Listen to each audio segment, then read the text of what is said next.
Umabot na sa mahigit 8,000 pamilya apektado ng pananlasa ng habagat sa ilang bahagi ng bansa. Kaugnay nito, patuloy pa rin ang search and rescue operations sa mga otoridad sa mga biktima ng landslide sa Zambales. Para sa karagdagang detalye, may ulat si Waywaya Macalma. Search and rescue operations nakatutok ang pamahalaan sa naganap na landslide sa Subic, Zambales. 3 barangay ang epektado ng pagguho na pinaniniwalaang mahigit sa 10 bahay ang natabunan at higit 20 ang natabunan ng buhay. Ang ginagawa ngayon ng ating mga rescue teams ay yung natawag nating search and recovery operations doon sa mga lugar na landslide. Malawakan yung insidente at nagkaroon ng flash flood, nagkaroon ng floodings, nagkaroon ng landslide.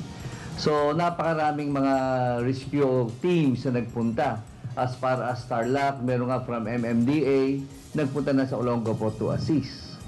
At yung floodings problem wala na po ngayon dahil nag-subside na, wala nang baka. Ayon kay Undersecretary Eduardo Del Rosario, naabisuhan na ng pamahalaan ang mga residenteng naapektuhan ng landslide.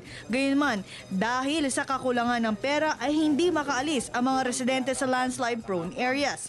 Kaya naman pre-evacuation ang ginagawa ng lokal na pamahalaan sa tuwing may sakuna.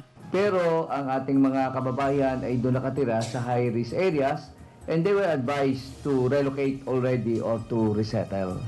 But the problem is because of their financial considerations, they could not resettle themselves and transfer to a new site. So ang ginagawa na lang natin dito is pre-evacuation. Kapag mayroong mga advisories, we expect na yung mga nanirahan ditong mga residente ay mag-conduct ng pre-evacuation to secure themselves and secure their families. Pero po itong sa incident na to, hindi po sila kumilos kaagad despite the warning ng Pag-asa na dito magkakaroon ng tuloy-tuloy na pagulan.